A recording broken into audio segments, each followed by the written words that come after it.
How do you recommend, or what advice do you have for growing leaders that might be in that moment where they look back and the hindsight is 2020? How do you bounce back or find the inner kind of resilience to keep going again the next day? Yeah. So I think one of the big things that you want to keep doing as a leader is you need to understand kind of what your purpose is and where you're trying to go. And if you do that, the setbacks aren't as big. I think a lot of times people start to look and they're very hard on themselves for, was I perfect? And I think that's a terrible idea. What do you want? Do you want to have a practice that practices, this wonderful standard of care? What does that look like in your mind? And if you can dedicate yourself to that vision, then the setbacks are just setbacks. And you don't think too much about them. Hi, everyone, and welcome to Season 1 of the Veterinary Leader Podcast, brought to you by Companion Pet Partners. I'm your host, Dr. Kate Eldon, and I'm so glad you're here. At Companion, we're passionate about growing leaders, and that's what this podcast is all about. Whether you're an associate veterinarian leading your team in a busy hospital, a practice owner or medical director leading a large, diverse team, or maybe you're in industry, policy, or operations, this podcast is for you. You're going to hear real conversations with leaders across our industry who are shaping the future of veterinary care. Our hope is that these conversations challenge and inspire you in your role as a veterinary professional. Now, before we get started, I want to ask you a big favor. Please take a moment to like and subscribe to this podcast. It's a really simple way to let us know you want to hear more of these conversations, and it'll help us reach more people. All right, are you ready? Let's dive in.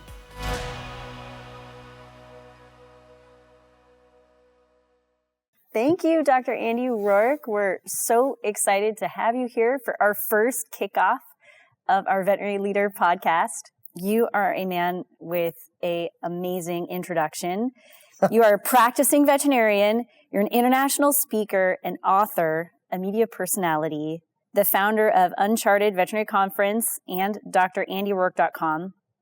Your Facebook page, website, podcast, and YouTube show reach millions of people every month. And some of the awards you've received include 3-time recipient of the NAVC Practice Management Speaker of the Year, the WVC Practice Management Educator of the Year, the Veterinarian of the Year Award from South Carolina Association of Veterinarians. Yeah.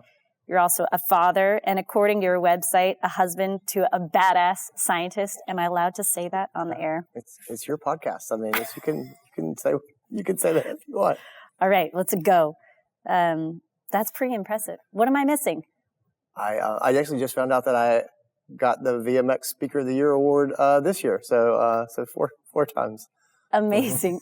Yeah, that was new. I just found that out, and so yeah, I'm pretty excited about that. It was really lovely. Congratulations. And I can say from just spending the day with you today, your likability and your presentation style is off the charts. Well, thank you for saying that. It's funny with the VMX and the Western Vet Conference sort of speaking awards, I really try hard to do something that's valuable for the veterinarians and vet technicians that come to the lectures. And so if there's something like that where the people who were there say, oh, this person was really valuable, they really helped me, that does mean a lot to me. And so anytime that you feel like, you put your thoughts together, you did the research, and you try to make something to help people, and they come back and say, oh, by the way, that really did help us. It's a huge, it's an honor, and it feels really good. Yeah. I think you really deserve those awards. I can see your passion for what you do come through. It's been an impactful day. So we just kicked off a 6-month leadership program with your team, Uncharted. We're investing in our medical leaders at Companion. And can you share a little bit for those who don't know, what is Uncharted? All right. So Uncharted is it's Uncharted Veterinary Conference, but it's more than that. I really wanted to make a conference that never ends, and so I really feel like when you start to develop people, it's impossible to bring them in for a weekend and then get them fired up and then have sort of a fundamental change. And anyone who's been to events or gotten inspired or read a book that they loved and they got really fired up about it, and then they ran into their practice and the team was like, yeah, we're not excited about this, and just sort of like hitting a brick wall. You know what it means to get fired up and then sort of have the wind come out of your sails. And so I wanted to create Uncharted for a couple of reasons. Number one, I think that what we know about learning is continuing to evolve. So when you talk about adult learners, active learning really matters. I mean, we know that people who discuss challenges, who do things like case studies or play games or solve problems, who work together collaboratively, they are significantly more likely to retain that information than if they just get lectured at and that's it. And so I really wanted to build something that was focused on the science of learning and pedagogy. And so that was a big thing for me. Number two was, I had done a lot of practice management lectures and I really enjoy them. However, when you're a lecturer and you come in and you talk to people, you really always have to start at the 101 level because you don't know who's in the room. This may be the first time that they're hearing it, and you really don't want anybody left behind. But after a certain amount of time, I thought, well, when do I get to do the 201 and the 301 level? When do I get to work with the people who love the management and the leadership side of medicine? Because those people are there. When do we get to do their thing? That's the advanced upper level courses. And so I wanted to make something that would build up to that. And the last thing was the way that we communicate is changing. And so I wanted to make a conference that never ends, which means I wanted to get together in person like we did today and work with a group and get them excited and then have an online platform where we could continue to talk to them. And then we could come back together maybe virtually or again in person. But it's really just this ongoing learning. And so the beautiful part with Uncharted is we've made something where people can come, they can learn on demand, they can learn with our live in person or our live virtual workshops. And then they have a discussion platform and they have, a place where they can get support. And then we could come back together again. And so you can really help people learn in small segments and they can try things and then we can come back together and say, well, how did it go? What did you learn? Well, what adjustments do we need to make for next time?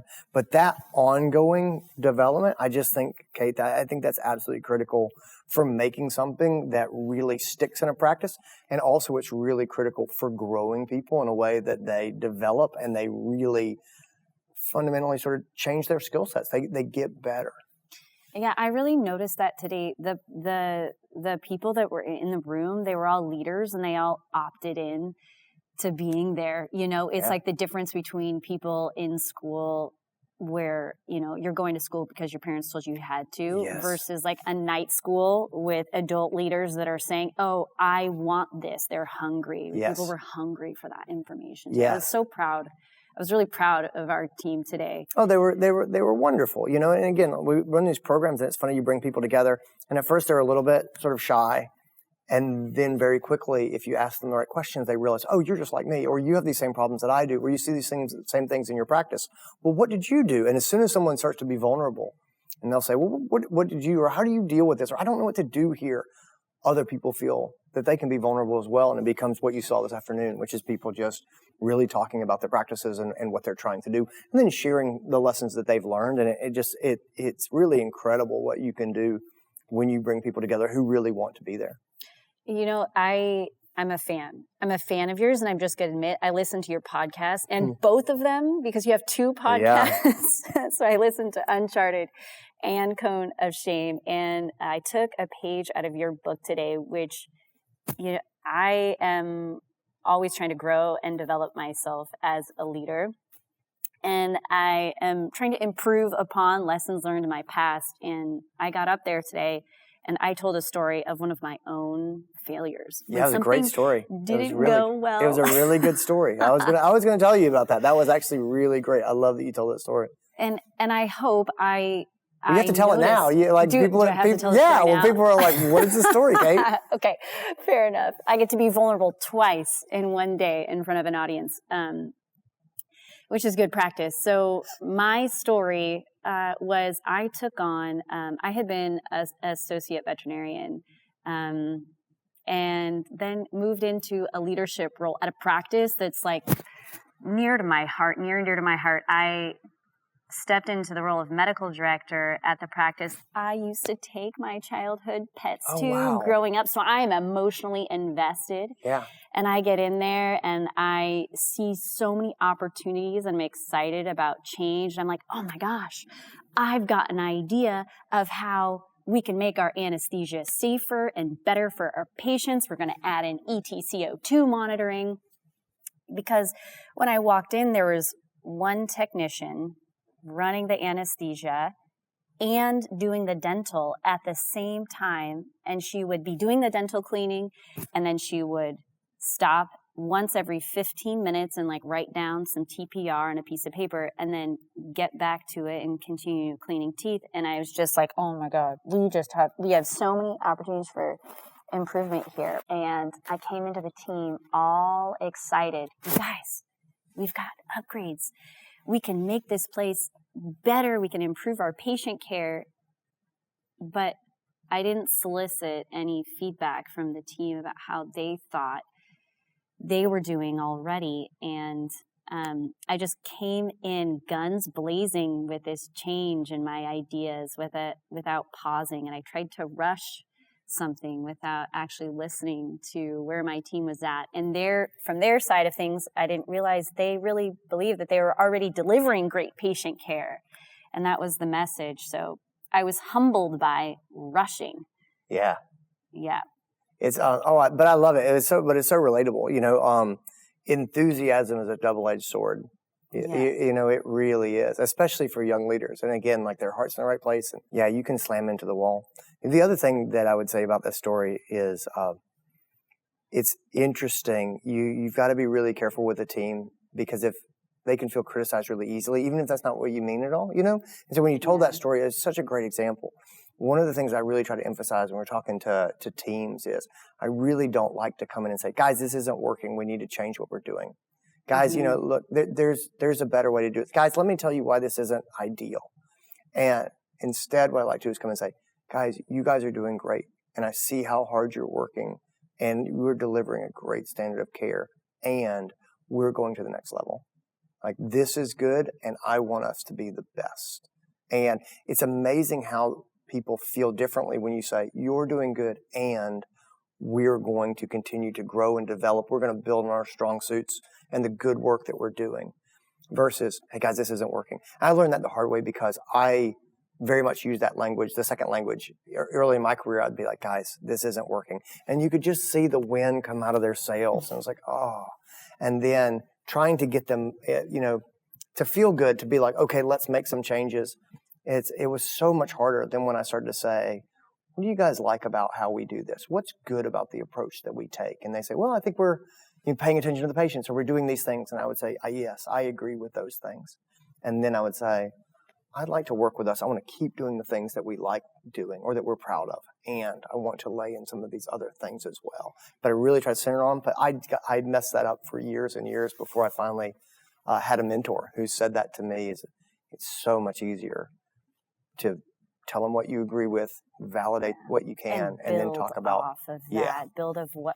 Now, if we could only get a time machine and I could take you with me, and I could go back and do it all over again. No, that's the cost. That's the cost. Yeah, you have to do it. It's funny. There's I always like to try to share lessons with people and tell stories of hardships and lessons learned, because it sticks. But there are things that people sort of have to experience for themselves, and I wish that wasn't true. But like, those are the types of lessons where unfortunately sometimes we have to go through them, and then they really stick. And so it's tough. It's one of those things where people say, well, do you regret this? And I would say, no, this is how I learned. Leadership is hard, and especially when you make those mistakes and you're just like, man, my heart was in the right place. There's this moment of reflection and feeling of like, did I just fail there? How do you recommend, or what advice do you have for growing leaders that might be in that moment where they look back and the hindsight is 20/20? How do you bounce back or find the inner kind of resilience to keep going again the next day? Yeah. So I think one of the big things that you want to keep doing as a leader is you need to understand kind of what your purpose is and where you're trying to go. And if you do that, the setbacks aren't as big. I think a lot of times people start to look and they're very hard on themselves for, was I perfect? And I think that's a terrible idea. What do you want?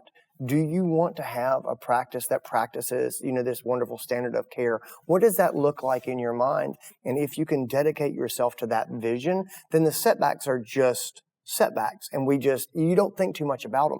I think a lot about like professional athletes. And I think about what happens to the guy who misses the game-winning shot, when you're a professional, like that's your job. And I think the answer is they don't think about it too much.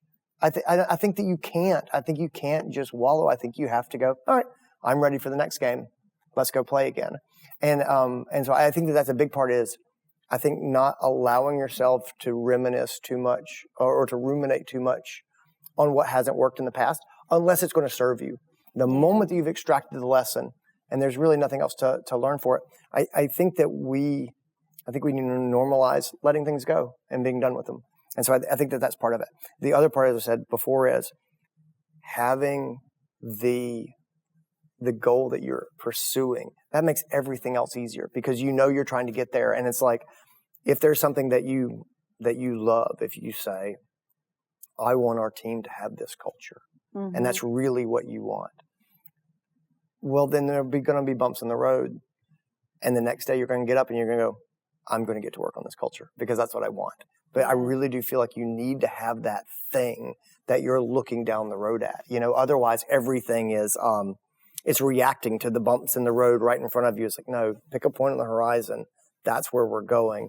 And everything else gets easier. And we'll sort of weave around as we move forward. But I really do think you have to have that ultimate why that you're pursuing to engage you and drive you. And I think I think there's a lot of leaders that sort of will have an identity crisis at some point. They lose track of like, what is that why? Or let's say, I see this a lot too. I'll say there'll be a medical leader or a young doctor and they're working at like an independently owned practice and they'll say, well, I want to do this. This is where I want to go. And there's a change in leadership and the practice will take on a new owner or a corporate owner or whatever. And the path of the practice will sort of change. And that person, they'll lose that picture. Like they'll lose sight of, this is what I wanted to create. And then they kind of flounder and I sort of say, hey, look, reality changes. And I'll tell you the way that I saw success for myself before the pandemic and after the pandemic, they're just different because the world changed.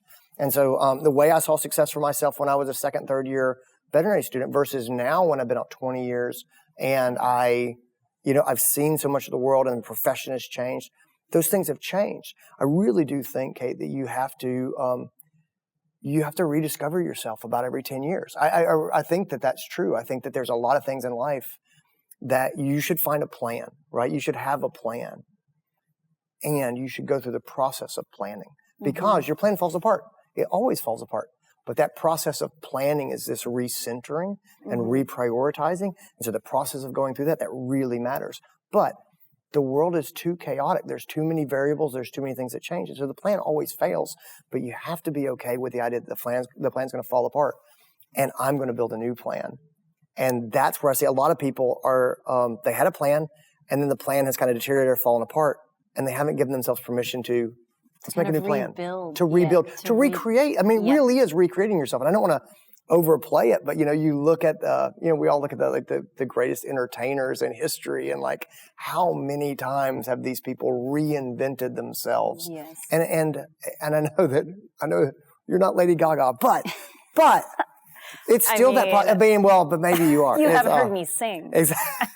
but it's still like you have to have that reinvention process of what is the purpose? Like, what do you want to get out of this? And that changes. Yeah. It changes before you have kids. It changes after your kids are like my oldest is about to go to college, which is sort of causing this existential crisis for me. But I don't know what success is going to look like for me when my kids have gone away. But I'm going to figure that out. And it's not scary because I know that, right now, my kids are at home and I know this is important to me and I know I have limited time with them. And so I'm really prioritizing that connection with my children and they're going to go off to school and I'm going to reprioritize that connection with my wife. And I am going to think about now my kids are off and they're doing what do I want the last 20 years of my career to be? Like, what is that going to look like for me? And that's going to be a new discovery. And I don't have answers to those questions yet, but I'm looking forward to answering them. And once I answer them, you're going to see me go forward and I'll make mistakes and then I'll learn because I'm trying to do something new. And then we're excited to see what the next Andy Roark is going to bring us. I'm so excited about what you're saying for so many reasons. And I love that you give me more than what I bargained for with my questions because there's so many things to build off of here. So one thing that you said with our teams earlier today was to be positive and future facing. Yeah. And I think that's really, in like a world around us that's constantly changing with, it seems like now is a moment of lots of uncertainty and I definitely feel that with our clients, with our caseloads. And data shows that people are bringing their pets into the veterinarian less. I think we feel that. I think that we see that. And as human beings, we have a natural tendency to to have a negativity bias, right? Mm-hmm. It comes from the idea that when we are out as early humans, being afraid of a saber-toothed tiger is more important than sitting around and smiling and laughing with people. But I think arguably now, especially in our profession and where the world is, it's probably more important for our survival to kind of focus on the positivity. That negativity bias doesn't really serve us with where we are now. Trying to stay positive and where we're going was more helpful. Do you agree with that? I don't know. Okay. So I'll tell you this. I worry a lot about sort of the headspace of vet medicine in general. And there is so much noise in the world right now. And we know on social media and things that negative stories perform better. They elicit more of an emotional reaction. When we hear something that's scary, we remember it way more than, here's a nice, happy story. That goes in one ear, out the other. And celebrate those happy stories and build them up. And well, they don't feel important to us, or they don't trigger those same emotional reactions. I think that where we're going and what's going to be important in vet medicine is, I think that we're going to have to go through a process as a society of recognizing that we were not meant to handle a 24-hour news cycle. Like, we were not meant to have these scary things coming at us. We were not meant to have information coming our way all day long, every day. We were not meant to having this device in our pocket that just buzzes, and it's got breaking news stories. Like, none of that stuff is normal and how we're meant to be. I think that what we're going to need, and probably what's the most helpful thing for vets, is it's not necessarily to say, I'm going to focus on positivity. I think the focus is on, it is on what is in our actual purview. Like, what can we actually control? What can we change? And if we can't change it, I need to give it a passing awareness, and then I need to put it down. And so, like politics, for example, I'm going to vote. I'm going to be an informed voter. And then that's it. Like, other than that, I don't have any power here. And so I will be as informed as I need to be to feel aware. And I will tell you, it's not hard to be superficially informed. Like, it is so easy. It's hard to hide from news stories. Like, they will find you and you will know this. Yes. But when we look at, so there's this national trend, and we say, well, the number of pet owner visits is going down. Kate, that doesn't really matter for me. It doesn't really matter for you. Because if the number of visits at our practice is not going down, then that's not our reality. Yeah. And if they are going down in our practice, I have great power.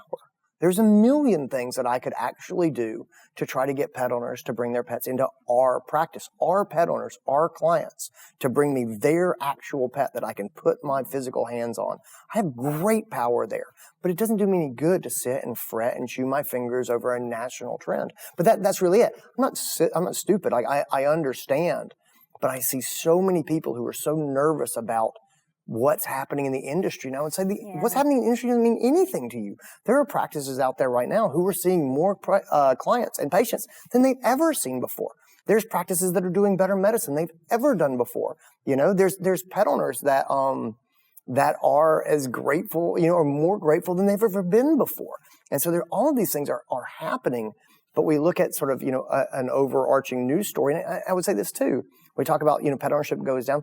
Okay, that's not spread evenly across the country. Right. That's hugely driven by different pockets. It's in different areas. It is disproportional. It's not that every practice is down. It's a national trend. It's a national trend. Might not mean anything in your community. Exactly right. And again, but I think that's really important to think about, because it illustrates the point of, like, I hear so much talk about that, and then I'll say to the person, do you think your practice is slower? And they're like, no, we're as busy as I've ever been. Okay. Yeah. Like, do you think, and I hear this all the time too, pet owners are less willing to pay for services than before, and say, do you think that your pet owners are less willing to pay for care now than they were 5 years ago? And the person goes, no, not really. Yeah. It's probably the same. And great. Most people have that experience. It's not uniform. And sometimes you say, well, it is very different here. And I would say, well, why is it different? And why is this happening? And what control do you have? Because you do have the power to affect the pet owners who are coming through your door at your clinic. Like that is in your purview. And how healthy is it to be like, this is what I'm working on. And so when other things are happening and you say, oh, there's global warming going on, and say, oh, well, I have thought about this and I'm making the contributions I can make for global warming, but this is something I can actually work on. You know what I mean? I can talk to the pet owners. I can talk to the staff. We can do training. We can focus on what you have control over and empowered to do in your own hospitals. But I think that that's the key to happiness going forward. I really do think if you can get sort of myopic and you can say, this is the work in front of me, then I think that you can be really happy in vet medicine.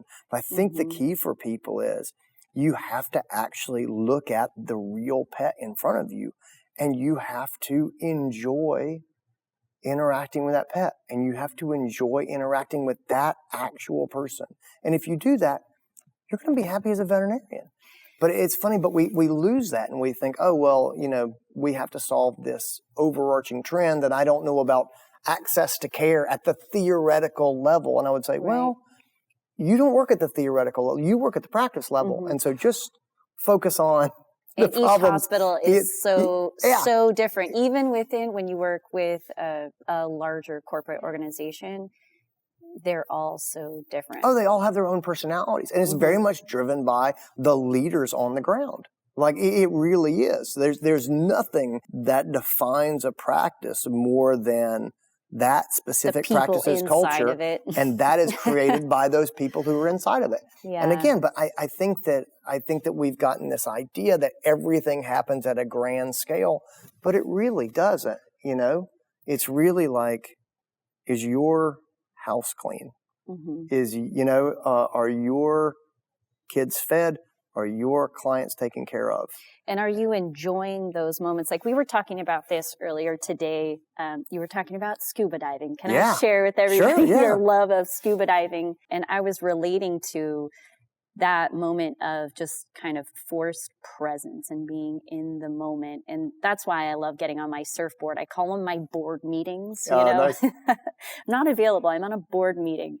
But it's this idea of just really focusing on what you're doing in the moment, and hearing you talk about being in the exam room with the pet that's right in front of you just took me to that same place, because I think we can find so much job satisfaction and fun, in just getting back to the basics of what we do, and then in that tangible moment, enjoying being present with that person. Well, during the pandemic, I really took up gardening.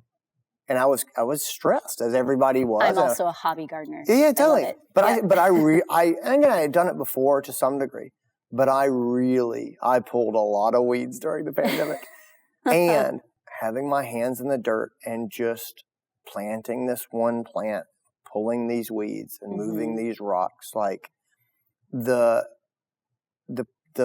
physical aspect of doing it, and just this mundane task, it was very calming and soothing, and I enjoyed it. And I think that if you can enjoy spreading mulch, if you can enjoy pulling weeds, if you can enjoy doing vaccine appointments, I think that you can be really happy. But I think that we're always being told that these big ideas and concepts, they really matter, and this is the importance. And I don't think that's necessarily true. I think finding the purpose in your actual work that you're doing. There's this story, I really like it, and I don't think it's a great story, but it really spoke to me. And there was this, I was reading this collection of letters from a Buddhist, right? So this Buddhist is writing these letters. And he wrote this letter, and he was talking about, he had a friend who came to stay with him, and they had dinner together. And the friend asked, "Can I do the dishes?" And the Buddhist monk said, "No, you cannot." And the friend was like, "Well, I would like to do the dishes." And the monk was like, "No, you cannot do the dishes." And the friend became offended, and he was like, "Why won't you let me do the dishes?" And the Buddhist said, exactly. But the Buddhist said, "You cannot do the dishes because you will do the dishes so that we have clean dishes. And that's not an acceptable reason to do the dishes. The only reason to do the dishes is because you want to do the dishes." And so the Buddhist wouldn't let him do the dishes for a couple of days. And finally, the guest said, I would like to wash the dishes. And then the Buddhist permitted him to wash the dishes. And that sounds silly, but I think that there's such power. We wash dishes to have clean dishes. But if you want to be happy, wash the dishes because you enjoy washing the dishes. You feel the hot water, you feel the soap. There's a sense of calm and a sense of accomplishment as it's happening.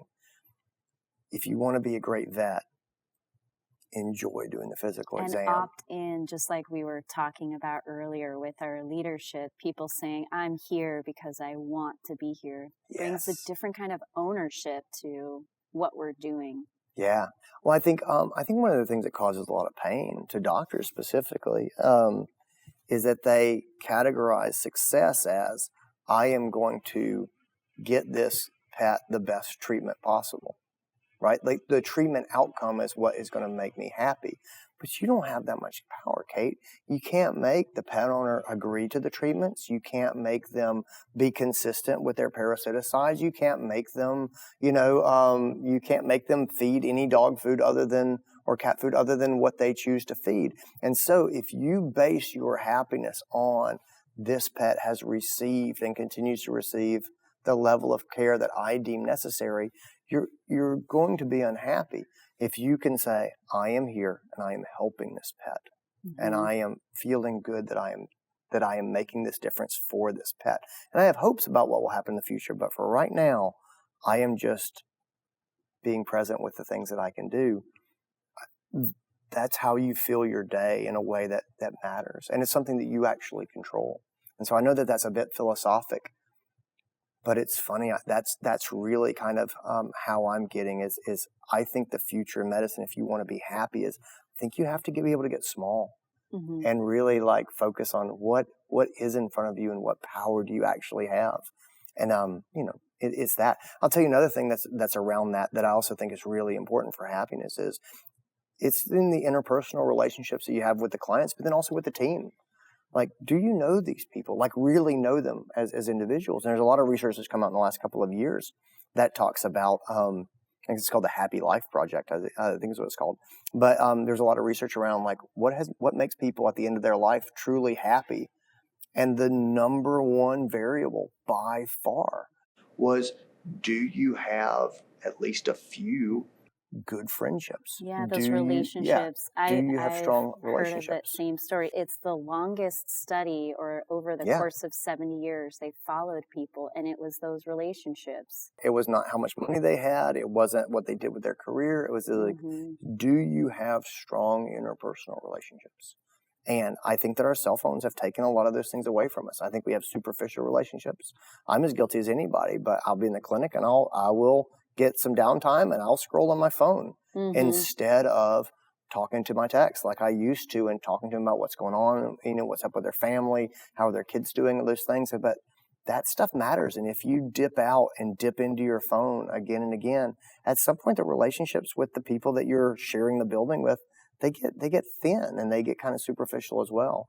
And so I think part of that getting small is getting off your phone and just sort of leaning in and be with the people who are there also working with you and make those relationships. And I think the relationships matter both ways, right? For the people that you're working with inside of your hospital, and then for you as well, showing up the next day and getting to follow up with your team and ask them how they're doing. Which relationships as leaders, are there specific relationships that you think leaders in veterinary medicine should focus on developing? Yeah, I'm glad you said it. So let's talk about corporate medicine because it's a little bit different animal. But so we'll start to talk about when we have group practices. My advice to rising or emerging leaders in corporate practices is you should pay attention and network 2 rungs up and 2 rungs down. And so what that means is, like, say that you're a medical director and you're going to work with the area medical director. That's going to happen. Who oversees the area medical directors? And do you know that person? And can you work with them in any sort of way? Can you collaborate? Can you get to know those people? Because those people are the people who ultimately might see you as a potential leader in the future in the organization. Those are the people who might be able to open doors or offer you opportunities. You want to be able to be considered for things. And again, that doesn't mean going around your direct boss, but it is networking. It's being known at a level above your direct boss, which honestly puts you in a position to get so many opportunities that you otherwise just wouldn't know. And when I say network 2 down, what I mean is you should always be looking for talent.